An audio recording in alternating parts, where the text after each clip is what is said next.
You're listening to the Quint's podcast.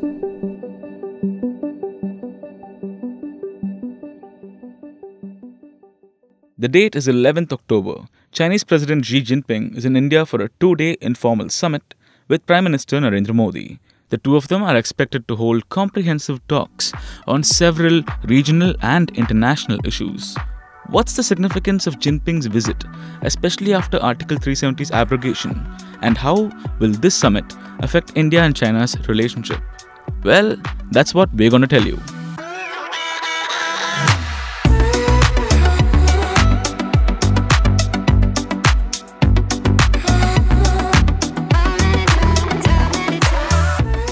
You're listening to The Big Story, the podcast where we dissect headline-making news.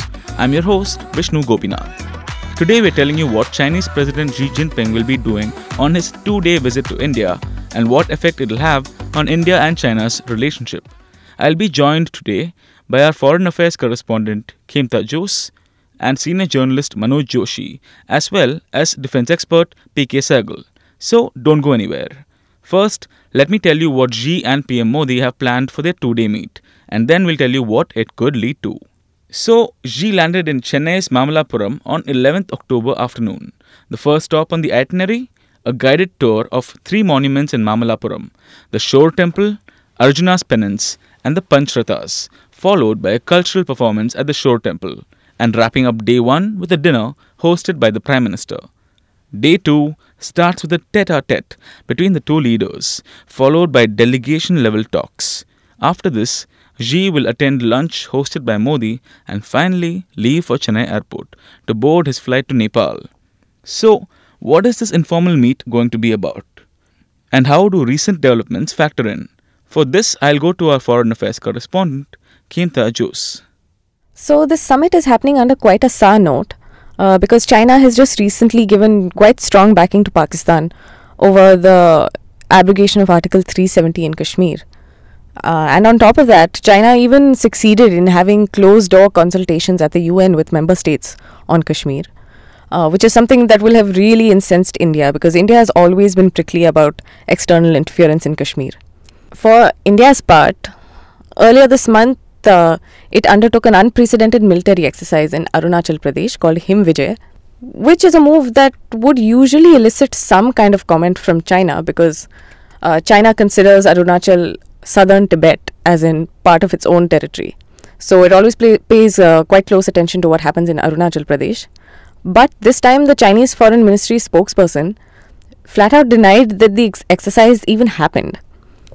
So on one hand you have these quite provocative actions by both sides before the summit. And on the other, you also have both sides offering, their own kind of concessions. So I spoke to a professor of international politics at JNU, Rajesh Rajagopalan, who was of the opinion that the denial of Him Vijay by the Chinese side in Arunachal is probably just good diplomacy. So they're basically willing to look the other way here so as not to jeopardize the summit.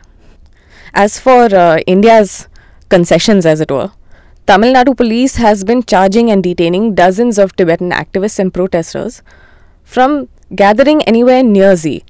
So a prominent activist has been put under preventive detention for something as relatively innocuous as planning a black flag protest against Xi. A high-ranking source in Tamil Nadu police told us that even though people had applied for permission to hold protests beforehand, all of these were denied. And then you have them arresting and detaining protesters for planning unpermitted protests. So it's all a bit of a mixed bag. And it's an informal summit, so we won't actually get many tangible results either. What actually comes of the meet will only become clearer in the coming months. So the key issues that they're likely to discuss are trade, Kashmir, Pakistan, and border tensions. Remember, this summit is coming in the middle of heightened tensions between India and Pakistan over Kashmir. And apart from Pakistan, there are a few other points where the two countries are likely to face some awkward silence. Here I'm going to ask defense expert PK Sehgal to give us his 2 cents. This meeting is going to be very, very interesting Both countries want Wuhan spirit to continue. China is definitely on the back foot. China has taken up a very strong stand in favor of Pakistan in UN General Assembly, which India categorically stated that China is overlooking India's sensitivity and sovereignty and is beginning to interfere in India's internal affairs. Under the circumstances, China has given India an opportunity to take up issue regarding Hong Kong and treatment of Muslims in Xinjiang, as well as reincarnation of Dalai Lama, in addition to the border dispute not being resolved by China at all, as well as massive trade imbalance. Then there is the issue of NSG, which China continues to block India, as well as United Nations reforms, where India's permanent seat in UN General Assembly Security Council is also being opposed by China. Under these circumstances, China would find it very difficult to actually face up to Modi at this point of time. Therefore, just 24 hours before the visit, Chinese made an interesting statement saying that Kashmir is a bilateral issue to be resolved as per the UN Security Council resolution and as per mutual agreements, Lahore Agreement and Shimla Agreement. This is an interesting turnaround just 24 hours before the visit. But India is not going to buy it easily. Under these circumstances, it's going to be very interesting as to what will be the eventual outcome. Remember, this is Modi and Xi's second informal meeting.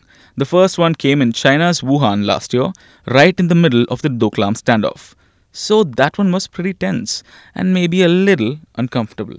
This time, similar to last time, things are a little uncomfortable between India and China on the topics of Pakistan, Kashmir, and the UNGA and the NSG. But the one area where the two countries will have to engage in substantial talks is trade. Remember, China is currently caught in the middle of a trade war with the US, which means they'll need to avoid trade relations with India turning sour. And that's the one space where more substantial changes are likely. Now I'm going to ask Manoj Joshi to take over here. He's a foreign policy expert and a distinguished fellow at the Observer Research Foundation, a Delhi-based think tank. There are two alternate options here. Hmm. One is that, given the fact that relations in the recent months have not been good because of Kashmir issue and all that, that nothing much will happen. But on the other hand, there is a practical need for both countries to cooperate with each other. Okay, because it benefits both of them. To cooperate rather than to constantly to have hostile relations. So, in that sense, yes, we could see some results, nothing dramatic, but in the area of economics and trade, investment and trade. So, one is RCEP. Second is there are a couple of bilateral issues, in the sense market access to China of Indian products. From the Chinese point of view, there's the issue of 5G. The third thing is, of course, which no one will talk about, which will be that India, sort of is trying to persuade China that you must do something to rein in Pakistan on the terrorism issue. So if you can, if Pakistan, if China can nuance its support for Pakistan, so that it discourages Pakistani adventurism, that will definitely be a plus point for us. Like Mr. Joshi says, trade-related news is what's likely to come out of this meeting. But like Mr. Sehgal was saying, China did say that Kashmir was a bilateral issue. So won't we see some possible change there, given this statement? Maybe not. Let's listen to Mr. Joshi once more. So on the 8th, they said that this was a bilateral issue. On the 9th, they went back to their old position. So essentially what is happening is that they're unlikely to change their position beyond the point, to satisfy us.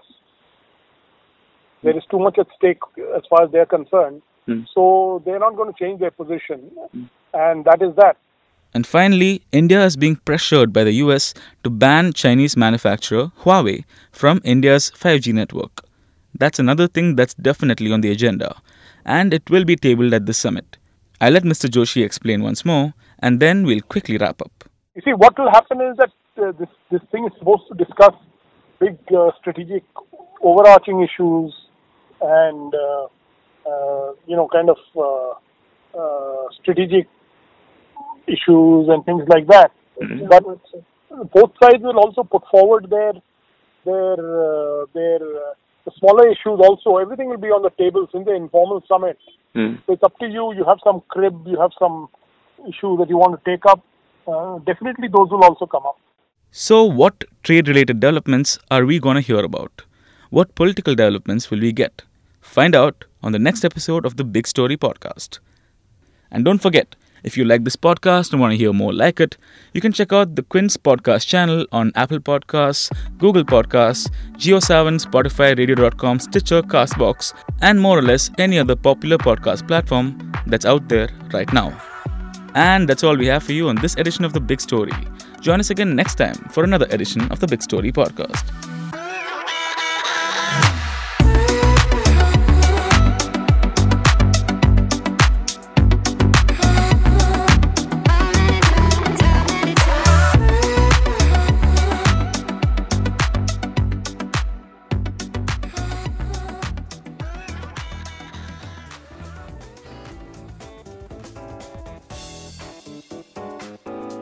Thanks for listening. Log on to the Quint's website and check out our other podcasts